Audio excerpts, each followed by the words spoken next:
1 week ago, the United States and Israel launched an attack on Iran, an operation the US calls Epic Fury. Here's everything you need to know about what's happened this past week in the war.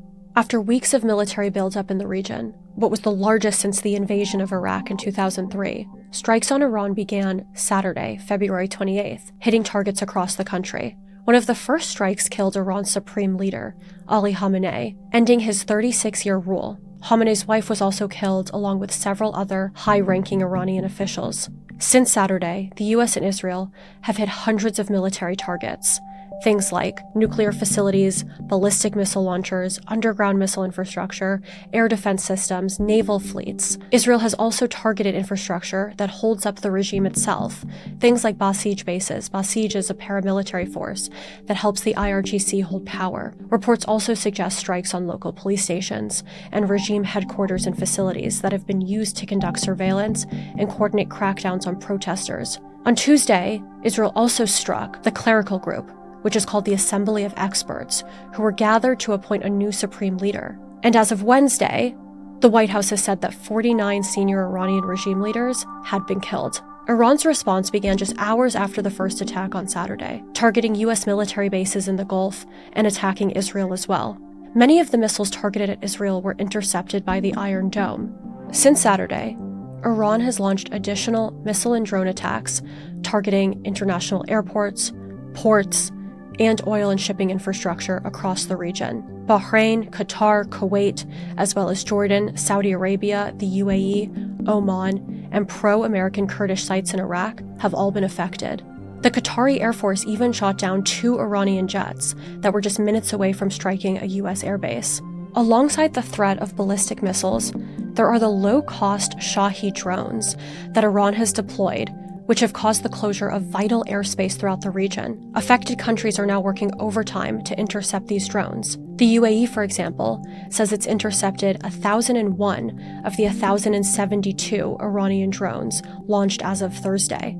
The Strait of Hormuz, a crucial shipping lane through which 20% of the world's oil and gas typically travels, has also effectively closed, with Iran threatening to fire on any ship that tries to pass. It is likely that global oil prices spike as a result, leading to increased energy and gas costs across the world. The war is also widening. As early as Monday, the Lebanese-based terror group Hezbollah joined its ally Iran in attacking Israel. Israel responded with deadly strikes and has begun a new ground offensive, expanding the war there as well. Neighboring Azerbaijan has also accused Iran of launching drones that struck one of its airports and injured civilians. While Iran has denied responsibility for the drones, Azerbaijan has demanded an apology. On top of all of that, a drone strike on a British base in Cyprus, believed to have been fired by Hezbollah, has prompted European countries like Greece, France, and Spain to deploy naval assets to protect Cyprus. Iran also seems to have fired towards NATO ally Turkey, and on Wednesday, one ballistic missile was shot down by NATO forces, though Iran also denies launching it. On Wednesday, Sri Lanka also became caught up in the conflict when the US sank an Iranian ship in Sri Lankan waters, prompting an operation by the Sri Lankan Navy that recovered Iranian survivors and 87 bodies. While in the past week, most Iranian missiles and drones have been intercepted,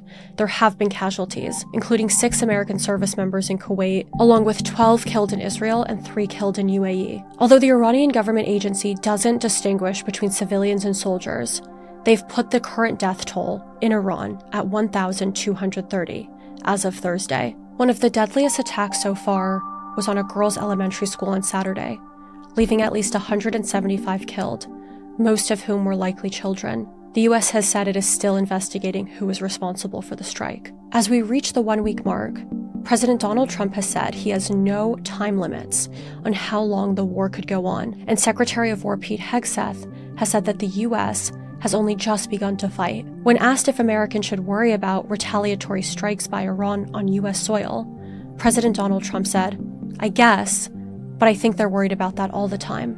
As the war continues, we will continue to keep our eye on the big questions. How long interception systems in the Gulf can keep up compared with the number of weapons, especially drones, that Iran still has available? How will US weapons stockpiles hold up?